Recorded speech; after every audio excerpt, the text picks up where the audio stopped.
부산지인 믿음의 가족 여러분, 하나님의 은혜와 평강이 오늘도 여러분의 가정과 일터 가운데 함께 하시기를 소망합니다.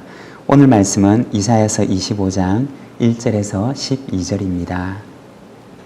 여호와여, 주는 나의 하나님이시라. 내가 주를 높이고 주의 이름을 찬송하오리니 주는 기사를 옛적에 정하신 뜻대로 성실함과 진실함으로 행하셨습니다. 주께서 성읍을 돌무더기로 만드시며 견고한 성읍을 황폐하게 하시며 외인의 궁성을 성읍이 되지 못하게 하사 영원히 건설되지 못하게 하셨으므로 강한 민족이 주를 영화롭게 하며 포악한 나라들의 성읍이 주를 경외하리이다. 주는 포악자의 기세가 성벽을 치는 폭풍과 같을 때 빈궁한 자의 요새이시며 환난당한 가난한 자의 요새이시며 폭풍 중에 피난처이시며 폭양을 피하는 그늘이 되셨사오니 마른 땅에 폭양을 제함같이 주께서 이방인의 소란을 거치게 하시며 폭양을 구름으로 가림같이 포악한 자의 노래를 낮추시리이다. 만군의 여호와께서 이 산에서 만민을 위하여 기름진 것과 오래 저장하였던 포도주로 연회를 베푸시리니 곧 골수가 가득한 기름진 것과 오래 저장하였던 맑은 포도주로 하실 것이며 또 이 산에서 모든 민족의 얼굴을 가린 가리개와 열방 위에 덮인 덮개를 제하시며 사망을 영원히 멸하실 것이라. 주 여호와께서 모든 얼굴에서 눈물을 씻기시며 자기 백성의 수치를 온 천하에서 제하시리라. 여호와께서 이같이 말씀하셨느니라. 그날에 말하기를 이는 우리의 하나님이시라. 우리가 그를 기다렸으니 그가 우리를 구원하시리로다. 이는 여호와시라. 우리가 그를 기다렸으니 우리는 그의 구원을 기뻐하며 즐거워하리라 할 것이며 여호와의 손이 이 산에서 나타나시리니 모압이 거른 물 속에서 초계가 밟힘같이 자기 처소에서 밟힐 것인즉 그가 헤엄치는 자가 헤엄치려고 손을 켬같이 그 속에서 그의 손을 펼 것이나 여호와께서 그의 교만으로 인하여 그 손이 능숙함에도 불구하고 그를 누르실 것이라. 내 성벽에 높은 요새를 헐어 땅에 내리시되 진토에 미치게 하시리라. 아멘. 오늘 우리가 읽은 이 말씀은 하나님의 구원에 대한 찬송입니다. 1절의 말씀을 보면 하나님의 이름을 높여드리면서 찬송하는데 여호와여, 주는 나의 하나님이시라. 내가 주를 높이고 주의 이름을 찬송하오리니 주는 기사를 옛적에 정하신 뜻대로 성실함과 진실함으로 행하셨습니다. 그 말씀합니다. 하나님의 이름을 높여드리며 하나님을 찬송하는 그러한 찬송으로 이사야서 25장의 말씀을 시작합니다. 그리고 4절에서는 하나님을 찬송하는 이유에 대해서 좀 더 구체적으로 말하는데 주는 포악자의 기세가 성벽을 치는 폭풍과 같을 때 빈궁한 자의 요새시며 환난당한 가난한 자의 요새이시며 폭풍 중에 피난처시며 폭양을 피하는 그늘이 되셨사오니 라고 말합니다. 포악자의 기세가 어떠하냐? 마치 성벽을 치는 폭풍과 같다 라고 말합니다. 여기서 포악자라고 하면 위력과 위세를 가지고 겁을 주는 사람을 말합니다.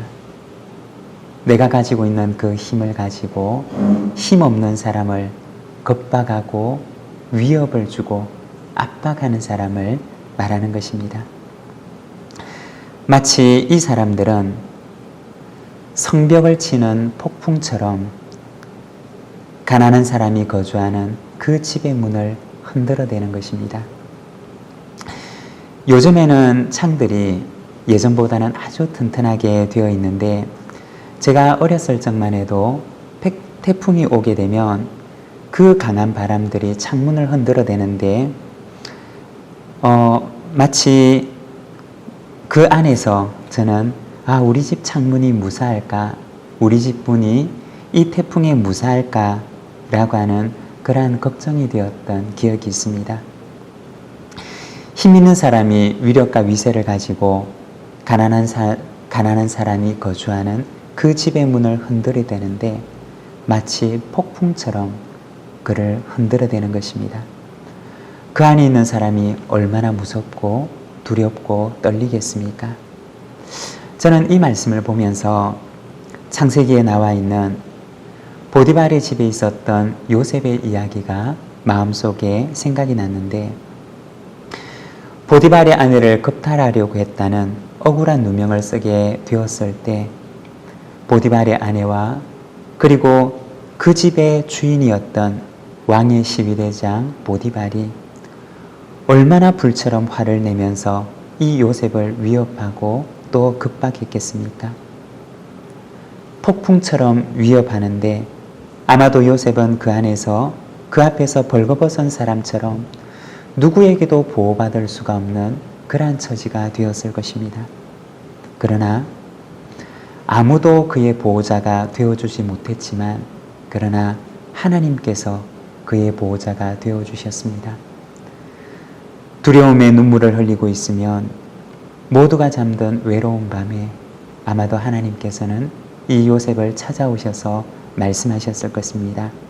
사랑하는 요셉아, 내가 너의 요새가 되어줄게. 내가 너의 방패가 되어줄게. 내가 너를 지키는 자가 되어줄게. 라고 말씀하셨을 것입니다. 그리고 두려움에 떨고 있는 그 어린 요셉은 하나님의 그 말씀을 위안 삼아 아마 그 밤에 잠을 청했을 것입니다. 사랑하는 여러분, 우리가 살아가는 우리의 인생 가운데도 아무도 나의 보호자가 되어주지 못할 것 같은 그러한 순간을 만나게 되기도 합니다. 그러나 바로 그 순간 하나님께서 우리를 찾아오십니다. 그리고 우리의 영혼을 향하여 말씀하십니다. 우리의 이름을 부르시며, 누구야? 내가 너의 보호자가 되어줄게. 내가 너의 방패가 되며 내가 너를 지키는 요새가 되어줄게 라고 말씀하십니다. 오늘 본문 4절의 말씀을 보면 주는 포악자의 기세가 성벽을 치는 폭풍과 같을 때 빈궁한 자의 요새이시며 환난당한 가난한 자의 요새이시며 폭풍 중에 피난처시며 폭양을 피하는 그늘이 되셨사오니 라고 말씀하십니다. 오늘도 하나님께서는 우리의 요새가 되시며 우리를 지키시는 그늘이 되심을 믿습니다. 6절에서 8절까지 말씀을 보게 되면 하나님께서 연회를 베푸시고 만민을 초청하십니다. 8절에 보면 사망을 영원히 멸하실 것이라 주 여호와께서 모든 얼굴에서 눈물을 씻기시며 자기 백성의 수치를 온 천하에서 제하시리라. 여호와께서 이같이 말씀하셨느니라. 이 하나님께서 베푸시는 이 연회는 위로의 연회입니다. 만민을 위로하시는 하나님의 연회입니다. 하나님께서는 모든 사람의 얼굴에서 눈물을 닦아주시고 그리고 그들의 부끄러움을 제하십니다. 요한계시록 21장 4절의 말씀에도 이와 똑같은 비전을 보여주시는데, 모든 눈물을 그 눈에서 닦아주시니 다시는 사망이 없고 애통하는 것이나 곡하는 것이나 아픈 것이 다시 있지 아니하리니 처음 것들이 다 지나갔음이러라 라고 말씀합니다. 여러분, 눈물이 어디에서 시작되었습니까? 사망과 애통과 곡하는 것과 아픈 것, 이 모든 것의 시작이 어디입니까? 그곳은 바로 사람이 하나님을 떠나는 바로 그곳에서 시작되었던 것입니다. 하나님께서는 이 마지막 연회에 만민을 모으시고 그리고 모든 것을 회복시켜 주시는데, 거기에서는 사망이 멸망을 받고 모든 사람의 얼굴에서 눈물을 씻어주시고 그들의 부끄러움을 제거해 주십니다. 하나님께서 모든 것을 회복하시는 회복의 날에 대한 비전을 이사야는 선언하고 있습니다. 이사야서 25장의 말씀은 바로 마지막 종말론적인 비전을 우리에게 선포합니다. 모든 역사의 마지막에 있을 하나님의 회복의 날을 선포하는 것입니다. 9절의 말씀을 보면 그날에 말하기를 이는 우리의 하나님이시라. 우리가 그를 기다렸으니 그가 우리를 구원하시리로다. 이는 여호와시라. 우리가 그를 기다렸으니 우리는 그의 구원을 기뻐하며 즐거워하리라 할 것이며. 그날을 기다리는 하나님의 백성들의 찬송의 소리입니다. 비록 오늘은 고난이 있지만 그러나 하나님의 구원의 날을 믿고 기다리는 것, 그것이 바로 성도의 기다림입니다. 그리고 이 길 끝에 성도가 걸어가는, 오늘 우리가 걸어가는 이 길 끝에는 하나님을 찬송하게 될 찬송의 날이 기다리고 있으리라는 그 믿음 가운데 걸어가는 것, 그것이 바로 성도의 삶인 것입니다. 11절의 말씀을 보면 모압의 교만에 대해서 나오는데, 교만은 무엇이냐? 교만은 바로 하나님이 없는 마음입니다. 하나님을 인정하지 않는 마음입니다.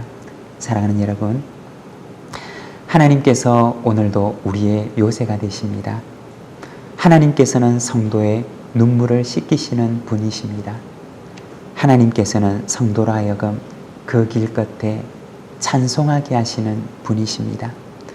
오늘도 우리가 걸어가는 이 길 끝에 하나님을 찬송하게 될 그 찬송의 자리에 서게 하실 그 하나님을 믿고 신뢰하며 그분을 바라보고 믿음으로 우리의 길을 걸어가는 우리 모든 부산진 믿음의 가족들이 되시기를 간절히 소망합니다.